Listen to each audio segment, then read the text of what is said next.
Others aren't putting their hands up just in case you get hypnotised, is that right? Let me show you something about the mind. Tonight's about your presentation. It's your sort of mini workshop tonight. So if you want to ask me any questions at any time, feel free to throw them at me. But don't wait till the end, because I'm not going to have at the end of sort of session question and answer sort of series. For two main reasons. I think the first one is when something comes in your mind, obviously with respect, if something comes in your mind, it's good to get some sort of answer on it there and then. Does that make sense in the room? Yeah? And in a sales situation, normally that's what we're faced with, aren't we? You sit in front of a potential client, and before you know it, they ask you a question, you think, and you've got to somehow be able to either think on your feet or be able to go back. So that's what I'd like to do tonight. Yeah, that's really important. And secondly, when people say, can you save questions till the end, this is what I've seen on a lot of presentations. They've got a hidden agenda. They're often going to sell you something at the very end. And they don't want you to get in the way of that sales pitch. There's no sales pitch at the end of this. I'll share what we're doing, and if you're interested, fine. But that's about it. Is that okay with everyone as well? So this is all about you getting some good stuff tonight. Yeah, not me just talking about stories. I'm going to show you tonight the hat shape. No problem with that at all. I'm also going to show you a little bit of psychology, which we'll have a play with tonight, that I know that if you take it back into the office tomorrow, in front of your prospects tomorrow, or maybe tonight, depends on when you finish business, you will find a difference, possibly, I'll say possibly because it's all about application, in someone saying yes to you. Would that be all right as well? Yeah? And again, where possible, I'll just draw up from my hypnotherapy, my hypnosis background of 22 years, working definitely with over 20,000 people, having groups or individuals, having personally broken 2 world records in judo, and also working with some major corporations and also just local businesses, showing them how to use this thing called hypnosis to win more business. Is that okay? What we tend to say is called business psychology, because if you say hypnosis, they get really worried. Yeah, so it's sort of like calm me down. But hypnosis is so natural, it really is. Everyone okay with that one? Yeah?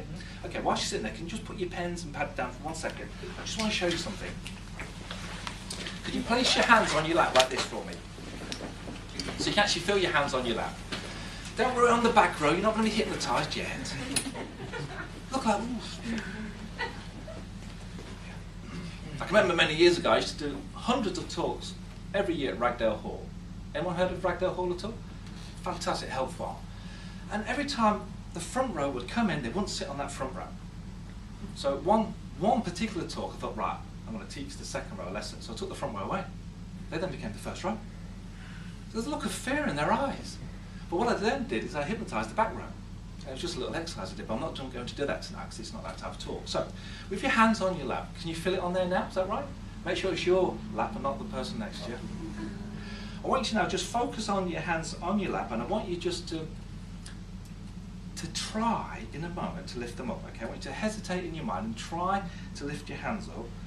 But it's as if the harder you try, just to imagine what it would feel like if you try to lift them up. Think of the word hesitate and then try and lift them up. Really try and lift them up, but the harder you try and notice they might seem to stay there, I don't know. The harder you try to lift them, for some people they can move them, for others they're still there. Okay, what's happening? Why aren't you moving your hands? Yeah? Okay.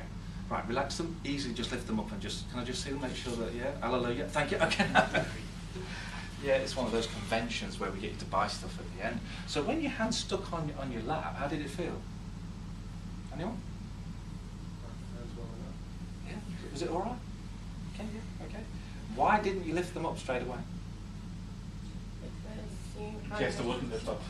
In case they wouldn't lift up, is that right? Yeah. I'm not going to try just in case they won't move, is that right? Yeah, you just can't fail then, can you? No. Good one. Sorry, there was... Because you didn't want to be the only person that it didn't work for, because you kind of programmed us to think that we shouldn't be able to lift them up. Yeah, they didn't want to work, because if it didn't work for you, what would that mean? You failed? Yeah. Is that right? Yeah. Okay, thanks for that. Good feedback. Anyone else? You said the word hesitant. I did, didn't I? Oh, I did. Oh, hesitate. Hesitate rhymes with wait, doesn't it? Those that hesitate, wait. Who's ever written at the bottom of a letter, maybe you haven't done in this room, please do not hesitate to contact me should you have any further questions. Anyone ever committed that one? Right, now think about your hands on your lap. They've just got your letter, and they can't pick the phone up to call you because you said hesitate. That's what's gone through their mind. The other word I used was try. I used the word try, which is a very hypnotic word. Very like, try to lift them up, but the harder you try, you might find they just don't want to move. And then think about hesitate whilst you try to lift them up. And for some of you, like, I'm not going to move them. Yeah? Because there's a suggestion. if you say to someone, well, I'll tell you what, we'll try and get the proposal in the post for you for next week, in the back of their mind, they're thinking, it's not going to happen. Does that make sense in the room, yeah? Mm-hmm.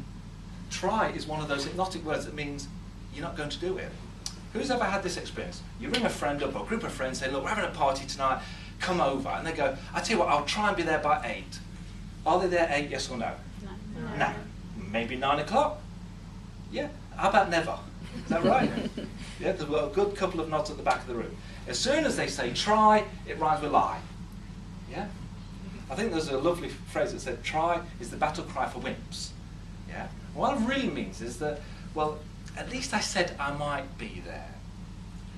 With the British in particular, we're very careful not to upset people. You ever notice that?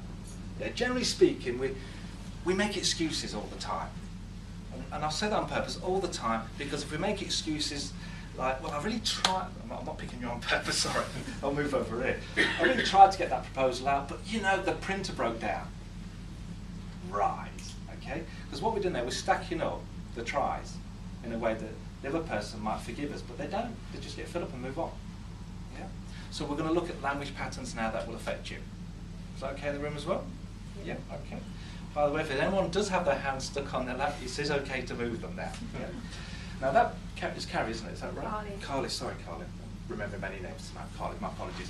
That sort of fear that you came out with is called social anxiety or social phobia. The majority of us have a level of that, and that's the fear of others judging us in many ways. And as salespeople, we will often have that when we're actually with clients or potential clients. I wonder whether they'll like what we have to offer, or maybe they've spoken to the competition and they know they've got better moorings than us. You know, before a lot of salespeople, before they go in to actually sell, they're already beating themselves up so much they might as well walk out because they're not going to get a sale anyway. Yeah. So there's an awful lot tonight about how we condition ourselves, and we'll look at how you can hypnotise yourself. I'll go through some classic examples when I've done that, and when I've used hypnosis to get people to sign the order. Would that be all right as well? Yeah. Okay. Everyone seems okay with this one. That's all right. Good. They get onto the psychology bit there. This is the bit that's really going to make it all happen for you. There you go. Do you mind taking one of passing the car around?